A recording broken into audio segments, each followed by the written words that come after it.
Aloha everybody, and welcome back to the Kilauea Eruption and Leilani Estates update for November 28th, 2018. Now before we get to the report from the USGS, just a quick reminder for those that either don't know or haven't seen, I'm currently doing a special little series, Kilauea Eruption before, during, and after. It's being included in the Look at That There series, which starts with episode number 6, and we're currently on episode number 8. So if you haven't seen it, go ahead and check it out. Link should be above. Should also be one at the end of this report. And of course you can find it through my main YouTube page, and there is also a playlist available, so go take a look, and I hope you enjoy it. Now for the report. USGS reports for Tuesday, November 27th, 2018 at 9:37 a.m. Hawaii Standard Time. Current Kilauea volcano status, alert level is advisory, and the aviation color code is yellow. The activity summary is as follows. Kilauea volcano is not erupting. Rates of seismicity, deformation, and gas release have not changed significantly over the past week. Deformation signals are consistent with refilling of the Middle East Rift Zone. Observations. HVO monitoring during the past week shows low rates of seismicity at the summit and East Rift Zone. Earthquakes continue to occur primarily at Kilauea Summit and South Flank areas. In the East Rift Zone, tilt meters near Pahoa and farther east reveal little change over the last week. At the summit, tilt meters recorded a small DI, deflation-inflation, sequence mid-week, followed by slow deflation. 2 weeks ago, sulfur dioxide gas emissions averaged 25 tons a day at the summit and 75 tons per day at Pahoa. There was no sulfur dioxide detected by our instruments in the lower East Rift Zone. New gas measurements are expected soon. Hazards are still present in the lower East Rift Zone, eruption area, and at the Kilauea Summit.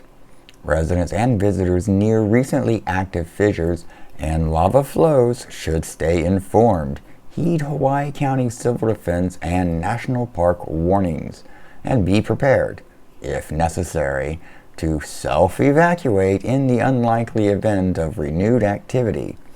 Please note that Hawaii County maintains a closure of the entire flow field and the vents and prohibits access to the area unless authorized through civil defense. The Hawaii Volcano Observatory continues to closely monitor Kilauea's seismicity, deformation, and gas emissions for any sign of reactivation, and maintains visual surveillance at the summit and the East Rift Zone. HVO will continue to issue a weekly update every Tuesday and additional messages as warranted by changing activity. Moving on to the earthquake map, USGS shows that in the last 7 days, all magnitudes, that there has been some activity, nothing major, not like the earthquake storms that we were seeing during the intrusion of magma through the rift zone, but still some nonetheless, nothing too major. Still a lot in the same areas as what they've always been in lately since the eruption subsided. However, I do want to make one special note. If you look at the one little yellow dot way off onto the right side of the map, that's out in the ocean, right there by where it says 137 highway. That earthquake I actually felt. It happened a couple nights ago, and about 11:07 p.m. Hawaii Standard Time, I believe it was. And I mean, it wasn't big. It was just, pretty much a bump that I felt in the house. But I do have to admit, it did startle me just a little bit.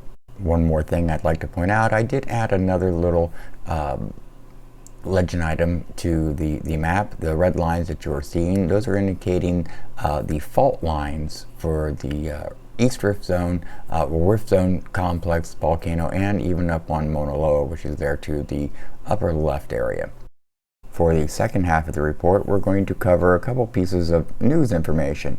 The first one we're going to cover deals with Leilani Estates. The Leilani Estates Community Association, which is the homeowners association for Section 2 development of Leilani Estates subdivision community, has filed a petition with the court seeking an injunction against the Hawaii County in order to prevent the removal of the checkpoint located at Leilani Avenue and Highway 130. The LCA is asking the courts to order the Hawaii County to maintain the checkpoint till at least the time that the emergency declaration is either lifted or expired. For disclosure, that interpretation is based on my reading of the filing. Now for the second piece of local news information I want to share with you. If y'all were following my live stream last night, when on the way to the airport to pick up Dee from Dee's World, which is my best friend, and she just moved here. I'm so excited. So go over to her channel, check it out, and give her a big ol' aloha and welcome her to Hawaii if you would. Anyways, during that stream, a numerous number of police officers passed us, heading in the opposite direction into the Pahoa area. At the time, I did not have any idea. Thank you to some of the viewers that sent some information to me and looked it up while we were streaming to give us an idea of where it was located and what was happening. So basically, here's the media release from the Hawaii Police Department on that particular incident. Hawaii Island Police are investigating an officer-involved shooting that occurred at approximately 5:15 p.m. November 27th in Puna. Officers responded to the report of a 42-year-old man who had stabbed himself with a knife at a home on Kahakai Boulevard in Hawaiian Beaches. Upon their arrival, they were confronted with an adult male next to a rifle. The man took hold of the rifle and the officers ordered him to drop it. He then pointed the rifle at the officers, who fired their duty weapons at the man. The male party retreated into the residence and out of sight of the officers. A safety perimeter was set up around the home, and nearby residents were evacuated to a safe location as this was treated as a barricaded subject with a firearm situation. The department's special response team responded to the scene, and a crisis negotiator attempted to establish communication with the man, but was unsuccessful in doing so. At about 7 p.m., team members entered the home and discovered the deceased male within.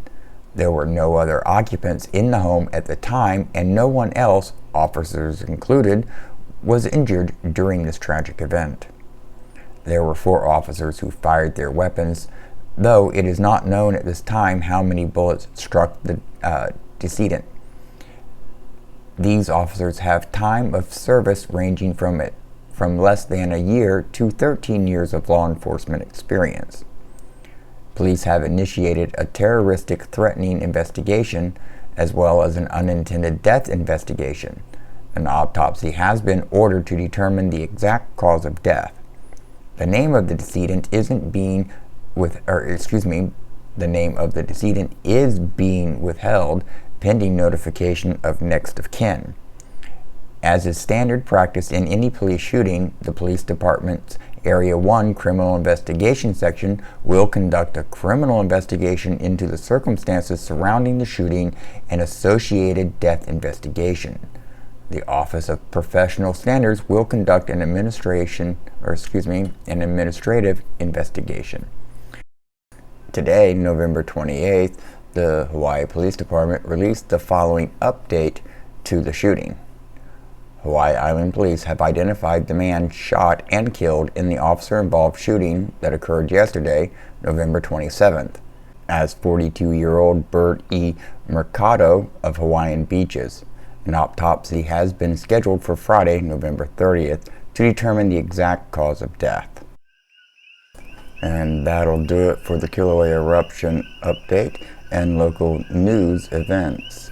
If you've watched my previous live stream, Talk Sundays, I discussed evolving the Hawaii Kilauea Eruption update reports into something a little bit new, since the eruption reports themselves are pretty much a little basic and redundant at this point. There's been very little change, so there's nothing to report.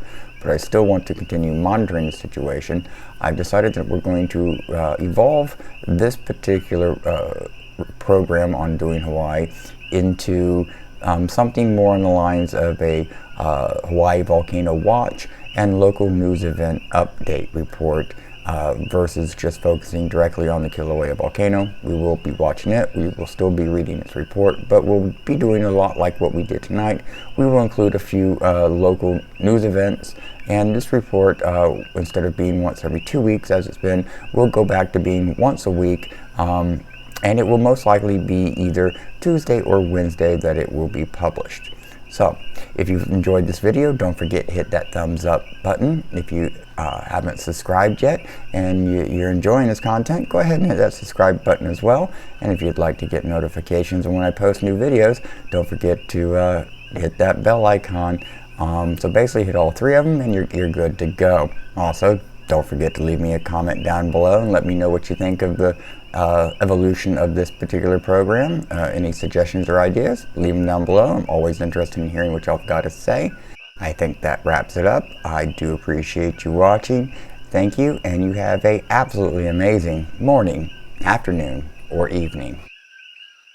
This has been the Kilauea Eruption and Leilani Estates update for November 28th, 2018.